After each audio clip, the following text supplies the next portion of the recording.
Ladies and gentlemen, welcome to DigitalDailyFix.com's weekly episodic wrestling podcast on Spreaker.com. It is the Chinlock, and we are here tonight for our Elimination Chamber pay-per-view special. I am host one, Smitty, Brian, joined as always by our usual co-hosts, Tim, Helmick, and Howard. Can I be host number 3? You can be whatever number you want. All right, Elimination Chamber, baby! Woo! Oh my goodness. So as I said, we are here at www. Shut up, Spreaker. I had to. I'm working some stuff here, multitasking. Anyway. Like I said, this is the Elimination Chamber special. We are here tonight to discuss the pay-per-view as is, as it is about to emanate in 48 minutes. So we will give our predictions, talk about the matchups, an overall decent card. So how is everybody doing? So sleepy. But other than that, I'm good. Awesome.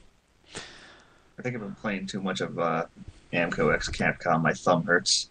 I don't think you've been playing enough. You gotta play through the pain. I have. Play more. I am. Tell me when. Talk to me when you get to about 50 hours in. I actually don't know how far I am because I've been saving in the game just through the emulator. Oh, well. I've been saving through the game because I play a copy of it through a PlayStation. So there, 50 hours in. Hey, does that emulator also play PS1 games? No. But hey, enough talking about illegal pirating on a live podcast.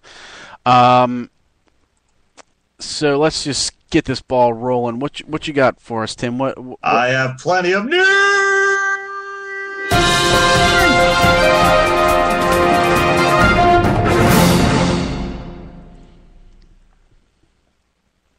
More yelling. Need more yelling. All yelling. So apparently there is no heat on the Miz for botching the suplex. He gave the CM Punk at last week's house show. So good for him. Yeah, I don't know. I was expecting that there probably wouldn't be anything. Maybe if anything, just stuff that's just a little bit minor. But I mean, I guess that means he's in good graces with the company overall again. It's not Survivor Series 2011. The second coming? Well, no, because that was entirely his fault. Absolutely. All of it. Yeah, you can't take him off of TV because those Miz TV segments are so great. How would you ever fill that airtime? They're only great when he gets beaten with his own set. Yeah. So my two favorite Miz TV segments have been when Brock Lesnar beat him up, and I think wasn't there one where Edge beat him up or? Well, I mean, he's been beaten up plenty of times on the show, but as far as having his being assaulted with his own furniture, I think it's only Brock Lesnar and Ryback. Yeah. So either way, I mean, I don't know. I guess whatever. I mean, again, none of us saw the that botched suplex, so I guess nobody knows for sure. What really happened? Everything's just going off of. Everybody's been going off of reports. So, I mean, if they don't have any big issue with that, I mean, that's completely up to them. Mm-hmm. But Miz TV still sucks.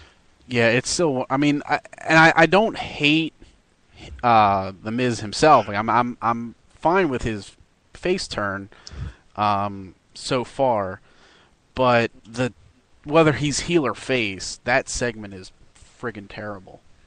Bring back Carlito's Cabana. Took the words right out of my mouth. Just don't have these segments. They rarely work. Like they not since the 80s.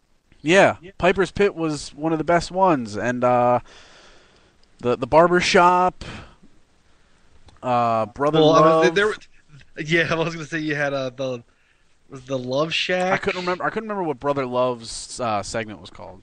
I don't remember if it was the Love Shack. I remember you had the funeral parlor. I do enjoy the funeral parlor. Yes, I mean you always have your segments like that. You know, some of them work and some of them don't. And some of them work to varying degrees. I mean, Piper's Pit was always great because you have Roddy Piper. Yeah, and I think that's really what it is. You have to have somebody who, can play off of the heels and or faces in the ring with them, and can get the crowd riled up. And Miz can't really do that. No, at least not on a consistent basis. But Jericho can. Yeah, well, that's what I'm saying, and that's why, Jericho's segment usually worked with the obesely expensive Jeritron 5000. Mm-hmm. And 5001, because one of them got destroyed by the face of Shawn Michaels. He's so careless.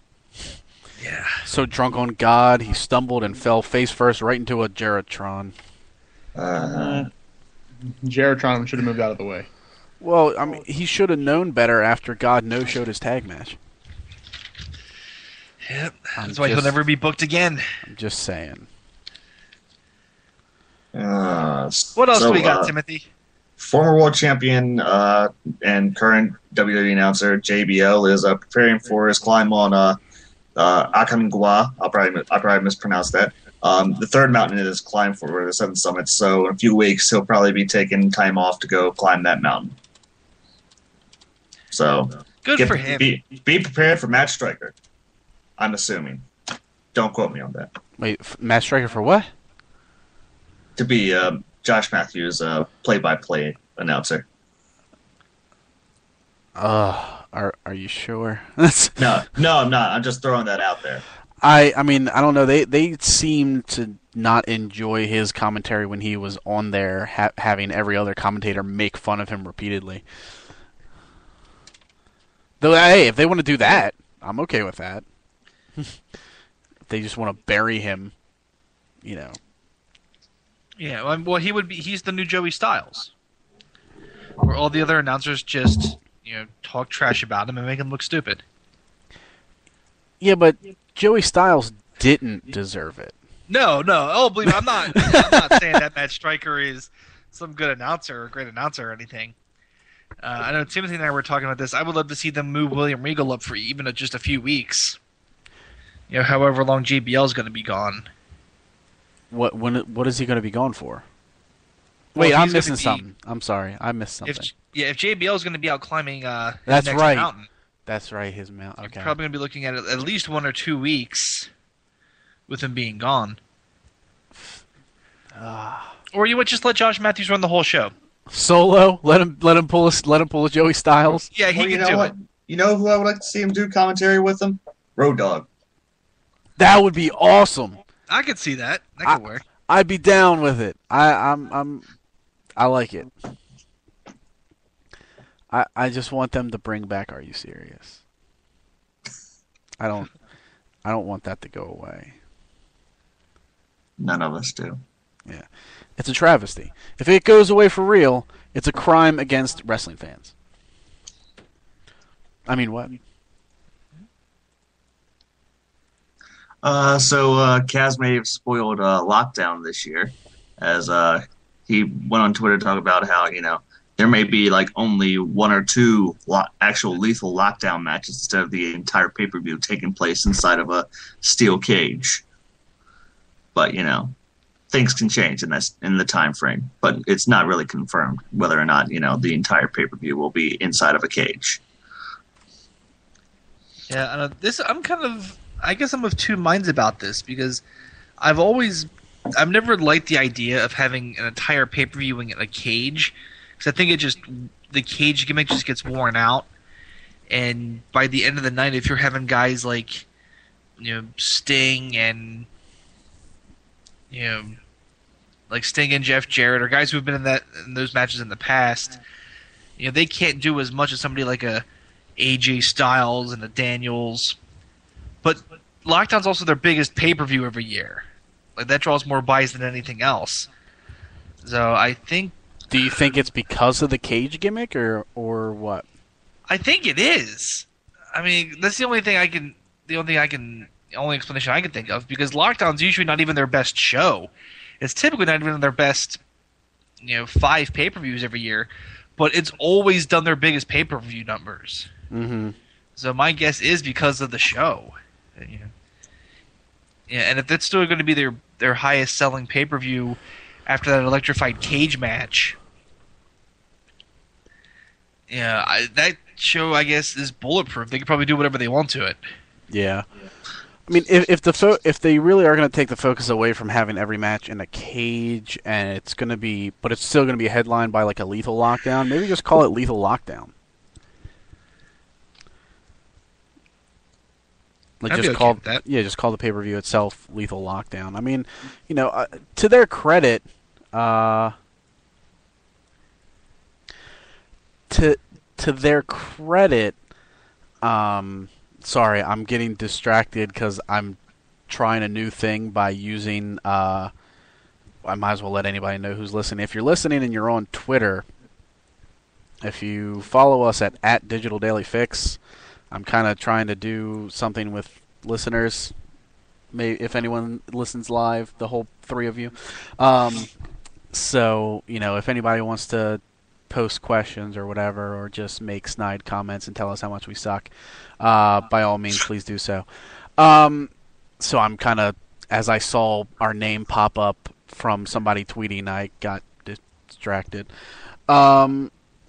And completely lost my train of thought. I know we were talking about Lethal Lockdown. Wow, I fail. Moving on. Well, you're not even gonna help me with what I was. Okay. You still get the participation award, Brian. It's okay. Well, if I remember correctly, you were talking about changing the name to Lethal Lockdown if you're going to have the show headlined. Oh yeah.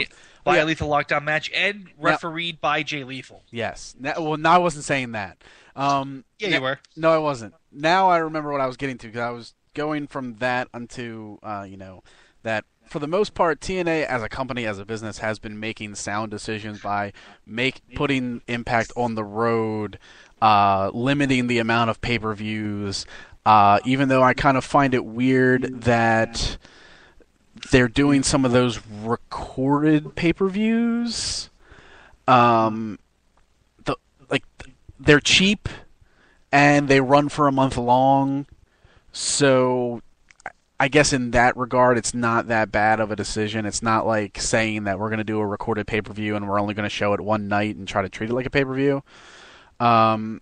So in that regards, it's not terrible. The only terrible decisions they've been making is with who their world champion is and who they let into their year-and-a-half-long mysterious group of aces and eights. So, with that being said, if they want to take a themed pay-per-view and kind of truncate it down and just make it all about the big team cage match as opposed to every match being in a cage, that's fine. Though, as far as the one thing that popped up on here that even distracted me in the first place, somebody asked how our girlfriends and wives feel about our awesome show, and I don't even think they know it exists. Except for yours, Helmick, because she actually actively supports it. So. Yeah, she does. She doesn't, watch wrestling at all. I know it's not really, her thing, so I don't, try to force that on her. Yeah, she just knows that it's a thing that I do with the guys. And it's a guy thing, even though that question actually was hers, I believe, and that's probably the only one we're gonna get all night. So hey, it was a spur of the moment thing. I thought, hey, the only thing our Twitter is used for is broadcasting links to our podcast. Why not try to be more active with it to see if that helps in any way? Just don't mention it every 5 minutes. Well, if it helps, I had to throw my wife down the steps for getting lippy with me. I don't plan on doing it. I don't plan on doing it every 5 minutes. I plan on tweets. if anything, you just did, not me. Tweets. If anything, I plan on just letting people know at the beginning, hey, if you got anything, we're active on Twitter right now. Send it, and then that's it. If anything pops, it does. It does. If it doesn't, and I can still share that through the service without mentioning it on here. Hashtag. Yeah, there you go. I'm not using hashtags. I will not do that. Well, he was just saying the word hashtag. Well, no, it's hashtag. Yeah, our hashtag is hashtag. It's meta. Anything else, Tim? Let's see. El Generico got to keep his name for once. WWE didn't take an indie wrestler's gimmick, decided to give him a new name, so he got to keep his name. That should be the news story of the year when it comes down to that transitions when he comes up to the main roster. Yeah, I really thought they were going to call him the generic O, and then they could have guessed what the O stood for. Like I'm going to say Ocelot. Ocelot, Oswald. Orville. Orville? Yes. Yes. I like Oscar. I don't know. From what I understand, if they make their NXT debut with that name, it usually stays up through the TV. I hope it does. Yeah. And I hope they get his theme song. I don't think they're going to get that, but... I mean, they could. Yeah, but... And that would be an instant way to get him over. What, the ole? Oh, yeah, easily. They could do their own version of it. I mean, that would just be a really easy... But then again, WWE doesn't like doing things the easy way. They like to crush it and make it their own and not work as well. So, they probably won't. But if they did that and just gave them that theme song... Well, have them come out exactly the same. Well, with all their everyone would be screaming. With all their recent string of indie wrestlers, have they really been doing that bad of a job? No, I'm talking about taking things that were easy. Like I was making a Zack Ryder pull, where he was over and they try to crush it.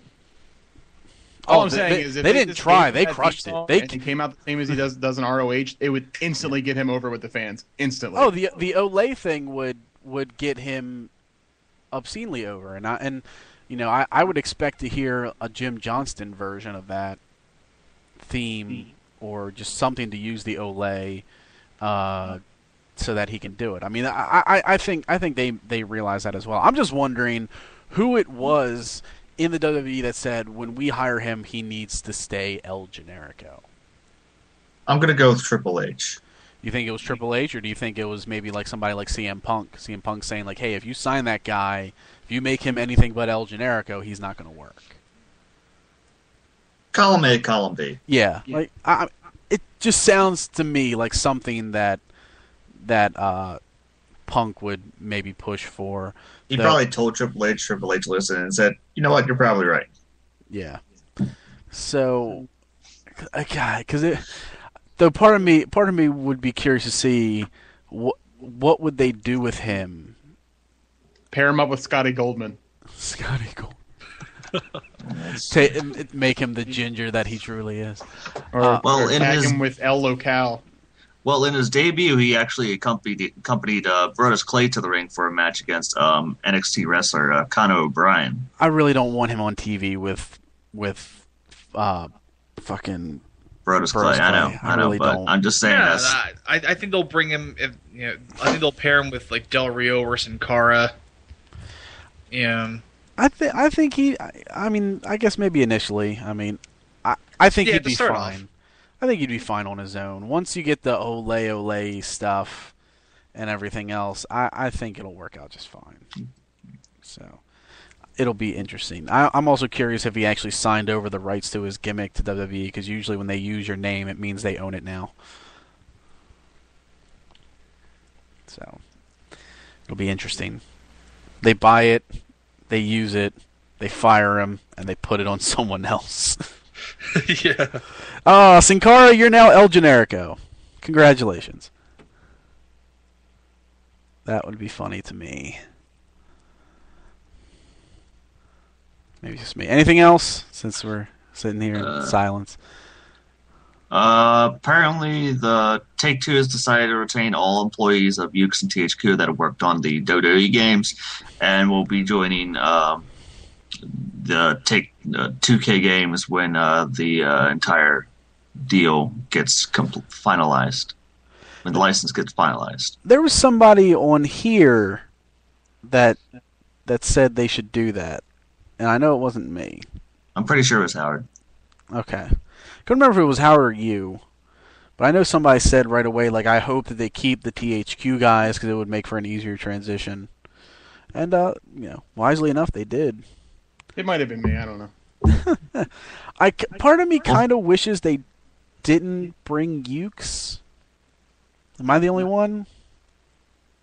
We'll see. Mind if I ask why? Because it's a new company, I just kind of want to see what a new development team could do with it. I kind of feel like Ukes has kind of run their course. They've had the WWE brand for how long now? I want a Capcom WWE game. I want classic fighting game. You want Saturday Night Slam Masters then? I mean, I want to see supers and ultras and chain combos and cancels and air cancels. Yeah, well, you don't want 2 because 2 was crap. They started in 2000. They made WWF SmackDown, Royal Rumble, SmackDown 2. Or was Know Your Role, Just Bring It, X8, Shut Your Mouth, WrestleMania 19, Here Comes the Pain, SmackDown vs. Raw, WWE Day of Reckoning 2, SmackDown vs. Raw 2006, 2000, all of them. WWE Legends of Wrestling. I wasn't going to go through all of them. And so they've had the license for 12 years, and they rarely put anything in it that gets me excited about wrestling games anymore. So I kind of wanted to see them, see somebody else use it. Because while they may not have done anything overly terrible to say it needs to be taken away from them, I don't think they've done anything in recent years to say, man, it really should stay with Ukes because they're the best wrestling game company out there. What company would you like to see get it? Like, seriously. Like a development team? Yeah. Like Atlas. No, not Atlas. I mean, I don't know I don't know what development teams are under. I know it's like various 2K teams. Mm-hmm. I know. I don't know if Gearbox is owned by 2K, but I know they work with them a lot. I mean, I don't know off the top of my head who I would want it to be. I would be interested to see somebody else take the reins. Like that's. I'd love to see like a Fire Emblem style game with WWE wrestlers.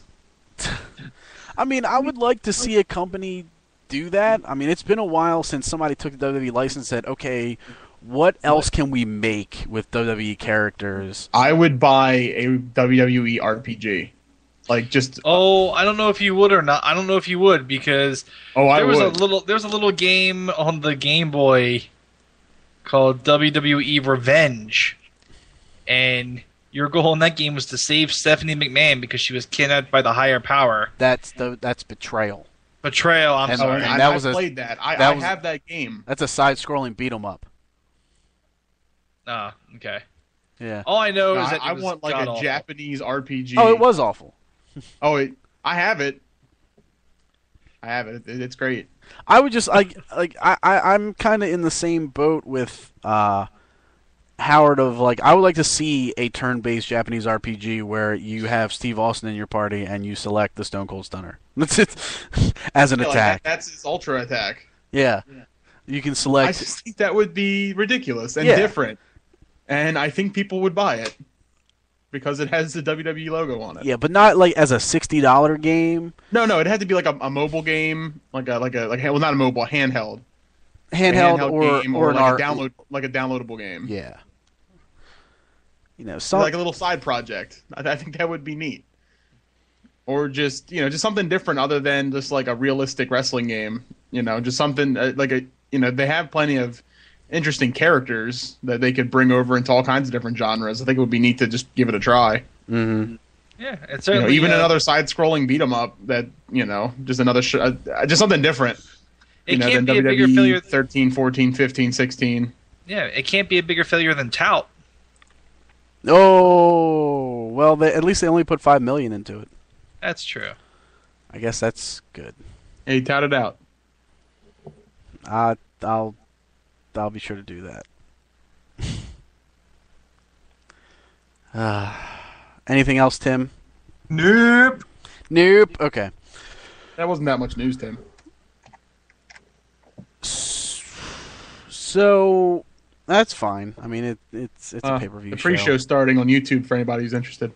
Yes, it's Brodus Clay and Tensai versus Team Rhodes Scholars, who broke up and then came back together for this pay-per-view. I guess I don't even know. The Hip Hoposauruses. Is that what I was gonna say? Is that what they're? Did they actually debut a name? There's a Shield promo on right now. Okay, so the match hasn't actually happened. I think they're supposed to debut a name. So, I'll be curious to see if they actually do. Going to the elimination chamber page now. So, we got, if you want to count the tag team pre-show, we got that, and then 6 other matches on the show. Caitlyn versus Tamina Snuka for the Divas Championship. Antonio Cesaro versus The Miz for the U.S. Championship. It's actually on the card. Yeah. World Heavyweight Championship, Alberto Del Rio versus Big Show. Because after 2 last man standing matches, the best way to culminate is with a regular one-on-one match. Well, the way they hyped it up is the fact they played it off like, Alberto Del Rio has not pinned the Big Show. He had, just kept him down for 10 seconds. Okay. You know what? All right, fine. The Elimination Chamber for the #1 contendership to the World Heavyweight Championship. Jericho, Swagger, Mark Henry, Rey Mysterio? That's incorrect. No, not Rey Mysterio. Kane, Yeah, Daniel Mysterio's Bryan, Randy out. Orton. So Kane, Daniel Bryan, Randy Orton, Jericho, Swagger, Mark Henry. I'm actually curious as to when Mark Henry gets into the match.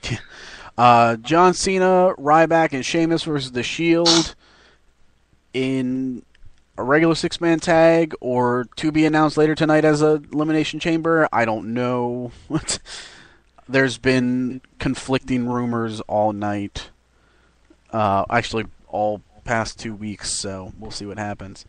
And the WWE Championship, Rock versus CM Punk. If Rock is counted out or disqualified, Punk wins the title. Or, retains it, really. Yeah. I see what you did there. I do too. Yeah. I did a thing. You did. Hey, I'm basking in the glory of the Team Rhodes Scholars reunion. I know. They were broken for so long. It's miraculous that they got back together. Thank God. Against the evil Team Sizesaurus Dactyls. I did like Brodus Clay's own choice of Monsters of Funk. I thought that was alright, actually. That's probably better than what they're going to end up being given. Yeah. So let's go with that one. The match hasn't started yet, right? Or has it? I don't have the YouTube. The entrance is now. Tensai has a hat on. But he's got the same trunks and everything. Yeah. I don't have it on my computer because the sound will come through the podcast, so I don't want to do that.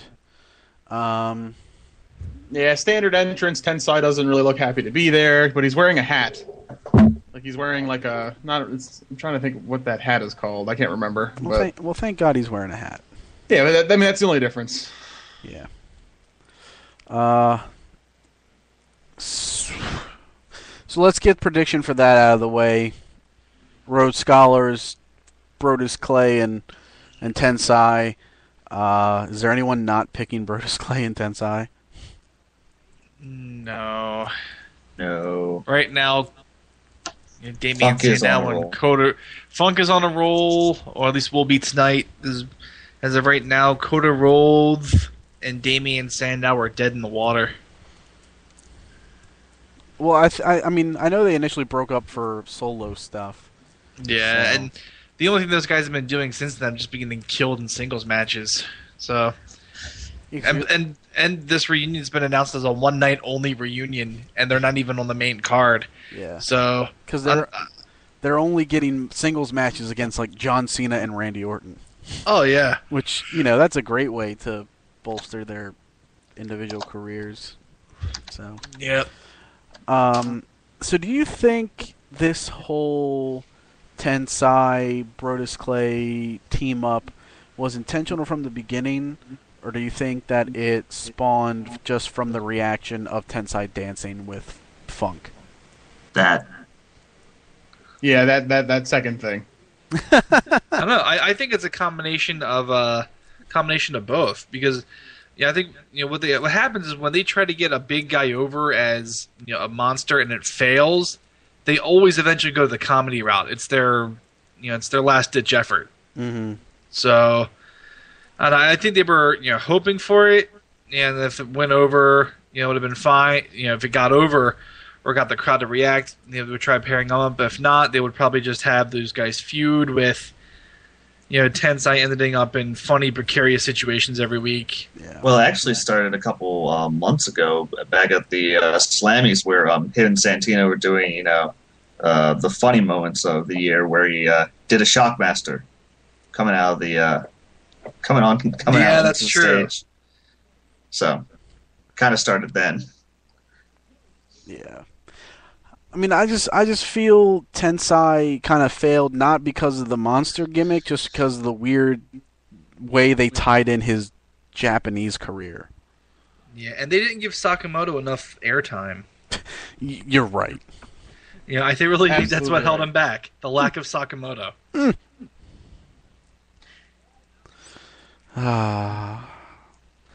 All right, let's see. How about a match with absolutely no hype? It's weird that the Brodus Clay and the pre-show match got more hype than this. Caitlyn versus Tamina Snuka suddenly I added. forgot that there was a Divas division. Caitlyn. I mean, that's my pick. I don't see them taking the belt off her already, and especially when this is a feud that disappeared up until like a week ago, and they're like, "Oh, hey, let's just throw it on the card." I actually forgot it was a feud. So did I. I completely forgot it was a feud until. Well, we do kind of skip over those parts. I mean, well, yes, we do, but we're still aware of everything. So. Well, In all the fairness, we WWE probably- skipped over for a while, so Yeah, I was going to say, in all fairness, we probably paid more attention to it than the writers. I'm also going to go with Caitlyn. Yeah, I think Jimmy Snuka will win the title, but probably Not not tonight, until brother. WrestleMania. Not tonight, brother. And this will be 2 years in a row where Tamina was in a main event for the Divas title at this pay-per-view Yeah, because she wrestled Beth Phoenix last year for that and title. she didn't win there either. Nope. Tamina Snuka, the queen of last-minute match add-ons. Yep. So, whatever. Let's see. U.S. Championship: Antonio Cesaro versus The Miz. I am hoping for a double count out because I want to see Cesaro do that giant swing into the barricade with Miz again. That was one of the highlights of Raw. That was an awesome looking spot because he just kept going. It would have been cool if he would have just done it once, but the fact that he went back and forth was and Miz awesome. was like, "I can't keep up anymore." Yeah. Oh, and Tensai and Brodus Clay just won. All right. I like the fact they did a double splash pin. Oh, you must be like way ahead of me because they're still wrestling. Oh. Sorry, Spoilers. spoilers. Nah, it's okay. It's kind of neat. Like the spot that they're doing is kind of neat. Doing some like double team attacks. Yeah. You mean like And an Tensai actual just got tag right out of the team? ring. Was like, no, I'm not dancing. No, I'm not dancing. So yeah, I think Cesaro will win, but I'm hoping for a double count out where we just get like 30 seconds straight of that spot. Fair enough. I feel like this feud hasn't done anything to improve Antonio Cesaro's spot or anything at all for the Miz's face turn. No, it hasn't. Antonio Cesaro is starting to get bigger than the title. So Yeah. Cesaro was on. I feel like Cesaro was on a real roll with his previous opponents and showcasing on SmackDown by facing like big, powerful guys that he's impressively able to get up into his finisher, and so on and so forth. And this feud with the Miz has kind of like evened it out. Like it hasn't gotten him any higher. He was skyrocketing, and now he's kind of evened out. Like he's not falling back down to the wayside. He's just evened out now. Yeah. Well, once you pick up the Great Khali. Yeah. Oh. Yeah, man, at this point, I think, with him being in that upper mid-card United States title picture, I think he has plateaued because he's really run through everybody in that mid-card area, in that mid-card range. So, I think Miz is probably, the last guy, and I don't think, Miz is going to give him as good of matches as, like, Kobe Johnston gave him, and some of his other opponents. So, I mean, if they can put on a decent match, I'll be satisfied with that. Yeah. I mean, the way it's looking right now is I could see Cesaro winning the next Money in the Bank. Yeah, if everything keeps the way it's going now, definitely. Yeah, I just feel at this point they need to push somebody as the big USA guy to come in and beat Cesaro for the belt, so that he can move on to bigger opponents. I mean, I could see Miz winning because when's his movie come out? Is his movie out yet? Oh, shit. That I say shit not because I don't remember. I say shit because I'm like, I don't think it's out. We're gonna start yet. seeing trailers for that soon. You know that. Yeah, that's why I don't think it's out yet because we haven't seen any trailers are online. March 5th. I could see Miz winning and holding the U.S. Championship for a while. I don't know. I don't see what that does for the U.S. title. Nothing. To me. But at the same time, I don't know off the top of my head who would be a suitable person to beat him.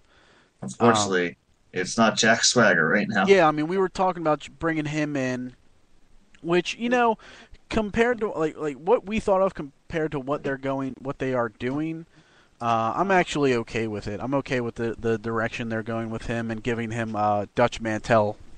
Oh, Uncle Zebekiah. Yes. I wonder how Uncle Zebekiah's nephew feels about this. Oh, Zeb Coulter. Yeah. I'm talking about JBL. Yeah, I know. Just in case anyone else proud. didn't know. He's probably what? Proud. Proud that his uncle is still making waves after all this time. Yeah. But I like what they're doing with Swagger. It's weird though because they got two returning heels that have built up a good amount of momentum both in this Elimination Chamber in him and Mark Henry. Though I feel Mark Henry has made the more definitive statement of he's the guy to beat in the Chamber. And I don't mean to jump ahead and anything, but you have a guy come out and destroy Sin Cara and Rey Mysterio and then a few days later beat Randy Orton clean? Not once. Twice. Well, he didn't beat him on SmackDown, but he did destroy him. Yeah. So that's my thing with it. Am I the only one? Well, I think that's again a lot of it will depend on how they play out the World Heavyweight title. Mm-hmm. Do you think it's really going to change hands at this point? I mean, let's go. You know what? Let's just go to that match: World Heavyweight Championship, Alberto Del Rio versus Big Show. Just you, and then before predicting, just do you think it's going to drop before Mania? I do not. Neither do I. Nope. Nah, I don't know. I mean, Berto is still on a roll right now. I feel the title is always better suited changing hands. Like when you're this close to Mania, just drop it at Mania.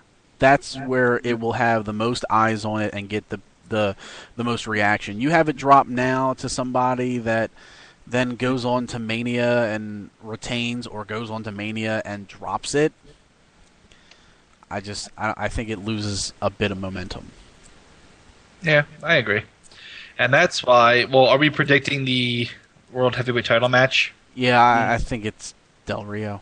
Del Rio. Berto. Yep.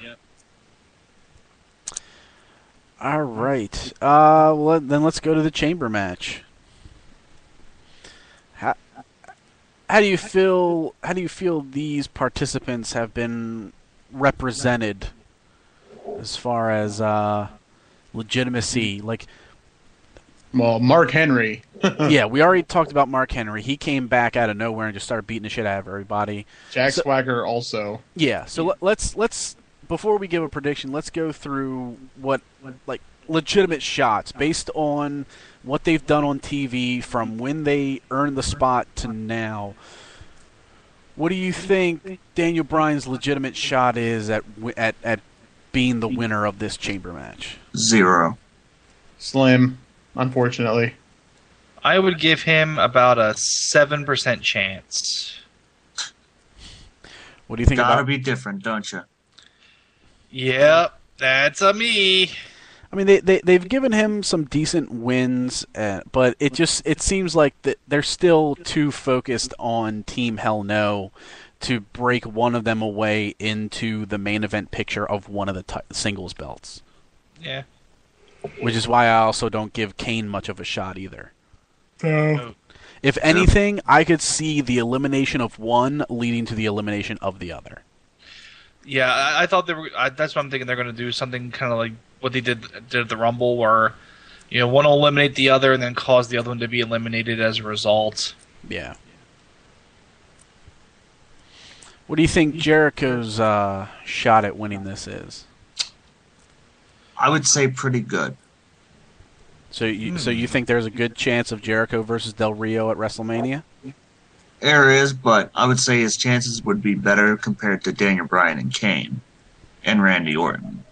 Well, we're not looking to compare it. Just what they've done for these guys on TV to build them up. Because I mean, the goal of a 6-man match, ideally from a booking standpoint, is to make all 6 contenders look like they have a shot at winning.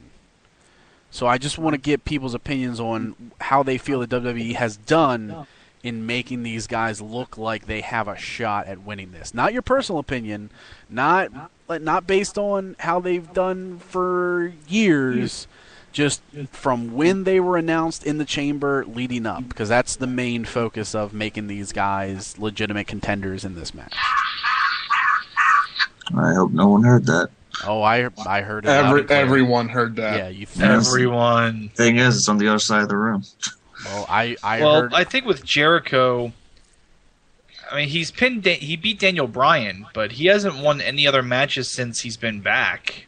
So the only match that he's won was the match to get into the chamber. So I think from a booking standpoint, he probably doesn't have the strongest shot. You think it's weaker than Daniel Bryan and Kane? Probably not, just because, I mean, again, with a lot of stuff you were saying with, with their, team tension that they've been, focusing on as of late. Mm-hmm. I actually put him third. I think he's got a better shot than Randy Orton. That's pretty much what I was saying, though. No, yeah, I'm sorry. Fair enough. Because Randy Orton has looked awful. He has. And especially since, he got smashed by Mark Henry 2 weeks in a row. which is why I think he's going to win. I don't know. I don't think he's. Honestly, I don't think he's going to win. 'Cause if their goal is Orton versus Sheamus at Mania still, if that's still the plan, there's no way they have him win and have Sheamus earn some number one contendership in between now and Mania and win the belt. I mean, that's my personal thing. To me, I think there's just no way. To me, there's nobody else winning this but Mark Henry. And I don't know. You know what? What's that? I'm taking Jack Swagger. Swagger. I'm also taking Jack Swagger, just the way they've been building him, especially this week. Yeah, I think I think they're going to be having I think they're going to be setting them up as the racists to take on the new Hispanic hero, Mm-hmm. and that's going to be what they use to help push Del Rio as a face. Plus, I would love to see a debate segment between Ricardo Rodriguez and Zeb Coulter. I think that would be hilarious. Yeah, I think so too, and that is how I feel about this match. I really do think Jack Swagger has the best chance to win this match based on that. I'm hard pressed to argue against it, but at the same time, I just feel that you don't have somebody come back looking as dominant as Mark Henry does, and then not become number one contender. Because I don't see what else he does at Mania. If he doesn't do that, what is he? Does he face Ryback? That could be interesting. It could. That's not a bad alternative. I just feel like they brought him out and he's been steamrolling big name guys. Jack Swagger, while impressive with his manager and coming out and having an improved gimmick, he's been beating Zack Ryder and Santino Marella. Oh, you're right. But that's and the logic of how he got in, but that's not against Swagger. I actually felt Swagger should have been in the Elimination Chamber once they brought him back and he said, "I want to be in it. I'm a former champion." I felt like ever since he came back and looked and showed this mean streak, he deserved to be in there. I just find it funny that WWE's logic on how people qualify is when Mark Henry beat Randy Orton, was that oh, if you beat him you're in the chamber, or he beat him and then Booker T decided, okay, you're in the chamber? It was if he won, he was in. Okay, like if he won, he was in. I think like Kane and Daniel Bryan both had if you win you're in. Orton, I think, was just put in. I don't remember him earning a spot. He was put right in. He was just put in. Jack Swagger beats 3 jobbers and goes in, and Jericho requests to go in, and then he has to beat someone already in to qualify. Like, just the logic of it is kind of weird. It's like, okay, you got 3 guys with qualification matches. One guy just gets put in. One guy doesn't get any qualification matches, but he beats guys that don't mean anything and he's in. And then you get a guy who's been in more chamber matches than anyone, has won them, is a former multiple-time world champion, and based on his resume, he still has to beat somebody. It's just weird. That's WWE booking for you. Yeah, they tend to make things up on the fly. Yeah. But overall, I actually think like the talent inside the match, I think will make it an entertaining chamber match. Yeah, I think it might be one of the better collections of workers that they've had for these matches in a long time. Yeah. I think these are guys that will gel together. Like, I mean, if you want to talk pure wrestling talent, maybe it's not of the highest caliber when you look at, a Kane who, at this point he is a little run down from being on the road for years. As much as I like him, he is a guy that is showing that he's been wrestling for a while. And Mark Henry, great power wrestler, but not like a mat technician. But but all these guys can put one foot in front of the other too. Yeah. So, I mean, you don't have anybody like, the Great Khali in there this year. You don't have anybody like a, really injured Big Show or anything like that. So yeah. You have 6 healthy guys who have shown in the past that they can work well together. Like Daniel Bryan and Mark Henry have proven it. Daniel Bryan and Jericho, Orton and Mark Henry. Kane can hold his own in a multiple wrestler environment, and Jack Swagger is, a technical guy that can hold his own with just about anybody. So I think, it is one of the better chambers out that they've had in a while. Even though the chamber may not be the favorite match type among those on this podcast. Like who? I don't know. I don't know either. Oh, everybody loves it. Oh, you know it. You can hear that through his teeth. Yeah. All right, the 6-man tag match: Cena, Ryback, Sheamus versus The Shield. Do you think this stays a normal match, or do you think they throw it in the chamber? I hope it's thrown into the chamber. You know what? I think it's going to be thrown into the chamber. I think it's going to stay a normal match just because the whole point of the chamber is that it's all randomized. So if you get like Dean Ambrose and Roman Reigns in the ring at the same time, like if they're numbers 1 and 2, they're just going to be hanging out.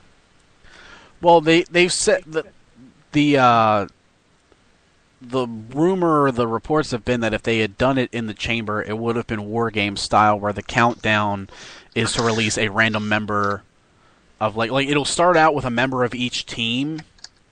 Okay.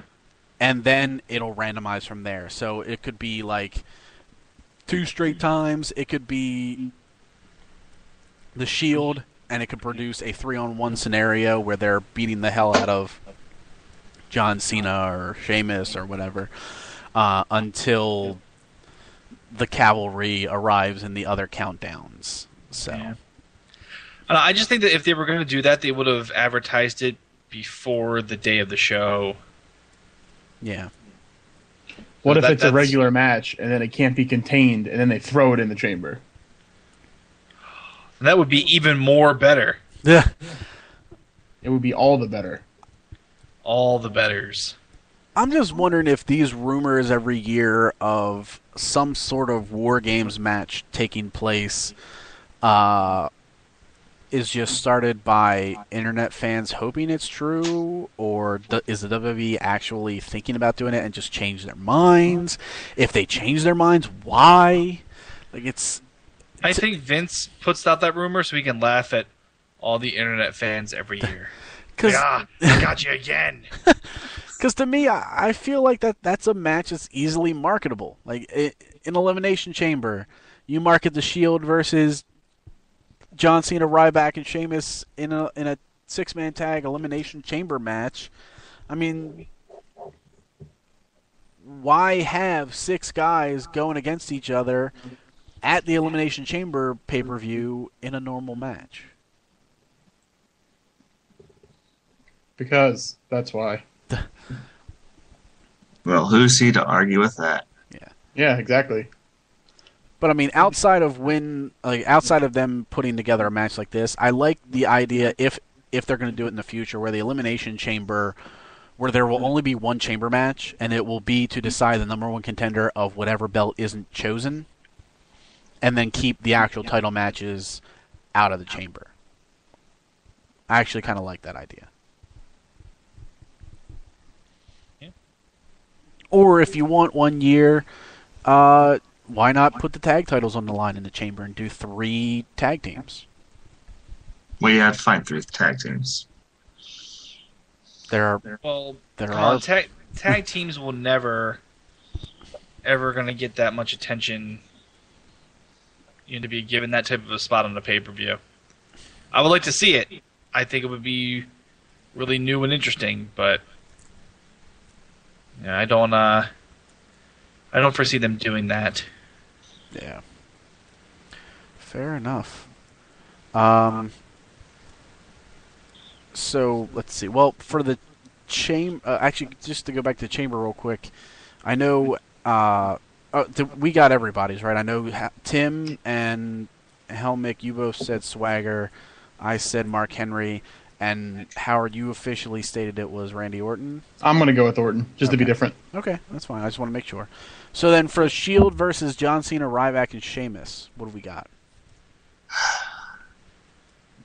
I'm gonna pick Juan Cena.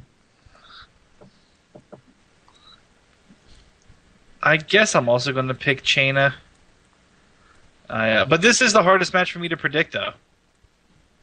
So you're not even predicting his team; you're just predicting Cena. Yeah. I think so. I think you'll probably have. Yeah, well, I don't know. Cena will probably be the guy who takes the big beatdown, and then gets the hot tag to Ryback, so he can come in and hit his big spots. But I think with what the Shield they've been doing with the Shield and them doing this over a several month span, I think you have to kind of end it at some point and get those guys onto the roster if they can start wrestling matches. So you think this is it for the Shield? Well, I think this is it for them as like the outlaw game that's attacking through the crowd. And I think they'll actually start wrestling in matches more and being more active members of the roster after tonight. Fair enough. I actually have no problem. I would like to see them be on Raw wrestling matches at some point. I kind of want to see the Shield win. Like maybe not even it doesn't have to be clean. I just feel like it would be a nice twist if they were to get like some sort of victory. They probably won't happen. The faces will more than likely win. But I'm gonna say Ryback gets the pin because I think Ryback deserves the pin out of anyone in that match. Yeah. He does. He's the guy that's been getting the shit beat out of him by this group for God knows how long. I think if the face team wins and anybody else pins them other than Ryback, I feel it's a mistake because it gives no payoff to Ryback's suffering, whatever. And Ryback did say he was going to feast on the Shield. Yeah. So the guy's got to keep his food puns up. So, Howard, you got a prediction? Shield or Team Superfaces? Team Megaface. I'm gonna go with I don't know. I think as much as the Shield, I think would benefit from a win. I could see the Ryback pinning somebody in the Shield. Also, I'm gonna say it's Sheamus who takes the majority of the beating. Because he's good at doing that. Sheamus is good at taking beatings and putting people up. I don't think it'll be one-sided at all. Like I don't think there'll be any squashing, but I think that Ryback's going to go get him some, as a lot of people in the WWE like to say right now. Yeah. So I'm going to say Super Mega Faces with Ryback pinning Roman Reigns. The Mega Faces. All right. WWE Championship: The Rock versus CM Punk. I feel WWE made it slightly interesting by adding that last-minute stipulation. They put out the possibility of maybe Brock Lesnar coming out and fake attacking CM Punk. They did. Yeah. And I'm going to bite into it. I'm going to say CM Punk wins the title. I'm going to stick with The Rock. I think it's there. I think that was the hook to get people to buy it. I don't think they make a change, and I don't see a reason why they need to. I am also going to stick with Dwayne. Again, I don't think that, because even if they were to have him drop the belt to Punk, they've already been building up, Cena and Rock again. So even if they do drop the belt to, Punk, he's just going to end up winning it back before WrestleMania anyway. Well, what if they gave it to Punk with the idea of making it a triple threat match? That's what my entire prediction is banking on for WrestleMania. Yeah, you made the prediction, I think, a week ago or earlier that Punk could win it at Elimination Chamber and Rock will use his rematch clause at Mania to add himself into the match. Yeah, that could work because if you take Punk out of the main event picture, the title picture, I don't know what you really do with him. Well, the long talk has been him against Undertaker. And that has slowly died off in recent weeks. Well, with recent reports about Undertaker's health and whatnot, and just him probably not ready for another WrestleMania match. Well, there hasn't been anything conclusive to say that he is or is not ready. They're just saying it's true. It's true. Yeah, they're saying as of now they just don't know. And if you don't know at this point, that is a bit concerning. But I feel there's options. If Undertaker can't go, I feel there's options. I feel Punk could be added to the main event. I also feel Punk, they could do something with him and Brock. Like, it's there. It's there to start. I mean, and what I mean by it's there, I mean Paul Heyman. He can be the catalyst to a match between those two. I don't necessarily mean that causes Punk to turn face or anything like that. But I think the seeds are there if they want to go that route. I think there's possibilities. I don't know exactly what it would be. I also think if Undertaker can't go for a singles match, if they were to do Triple H and Undertaker versus Brock Lesnar and CM Punk, I think that would work. That would be interesting. I didn't think about that. Yeah. Like a tag team match to take some of the work off of him. That way he doesn't have to, damage his body. Yeah. What you do to your bodies? But now that would be interesting. I wouldn't mind seeing him at WrestleMania in a tag match. Yeah. And I mean, with guys like Punk, Brock Lesnar, and Triple H, ones that would push to make that a high caliber matchup, I think it's completely acceptable. I mean, I would be okay with that, actually. I would be very happy with something like that. And it would work. That's just me. Yeah, and it would work. So we'll see. I mean, it like I've said before. Tonight we'll lay the groundwork as far as who's facing who in the title matches. Tomorrow on Raw is really what's going to kick it into gear as far as, all right, outside of the title matches, who's facing who. Yeah. Because they like to get they like to get those balls rolling immediately. So, I mean, in some cases, some of them would have already been in place, but it seems like this WrestleMania card, on top of many others, is getting put to, or more so than in years past, is getting put together kind of last minute. So I guess we'll see. So I said Rock, Helmick said Rock, Tim said Punk. Howard, did you give us your prediction? Yeah, I think Rock. Okay. Alrighty then. Well, we're not doing new polls. Let me just look at the polls from last week. Find them somewhere in here. Somewhere. Hey, there's the thing.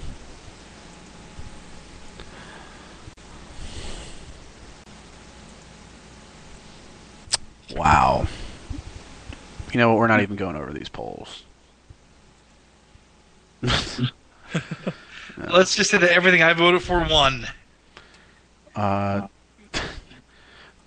Well, yeah. We'll just go with that. That's fine. I won all the polls this week. All right, ladies and gentlemen. Well, with Elimination Chamber now 15 minutes underway, we hope you enjoy the pay-per-view. We hope you enjoyed our little show that is kind of like a pre-show but always runs into the pay-per-view. Make sure to join us tomorrow for Digital Reload as we will review Fire Emblem for the 3DS, as well as whatever our topic will be for our discussion as far as the Helmets podcast. dirty underwear. That is not Why video isn't it game clean? related. Because I like to let it simmer. There you go. Done. Conversation over. So you got that, and we'll also record the next Crisis Cast at some point. It'll be out there one day. Maybe. I believe you got 2 more parts of the Best Picture Blowout, Helmick? Yes, we have one more podcast in which we will be reviewing the last 3 movies nominated this year. And then we will be doing our closeout special with our top 3 nominees, the order that we like them from worst to first. So, you should listen to us because the Academy, bunch of rubes. I don't remember. Last 2 years, did we get it right or no? I I think we got it right with King's Speech. We got it right with King's Speech, and I think Timothy and I got it right with The Artist. All right. So they've been listening to us, obviously. Yeah, so the Best Picture Blowout is 2 for 2. We're 2 for 2. Booyah, bitches. So, hey. All right, ladies and gentlemen, until next week, we're out. Bye. Enjoy the pay-per-view.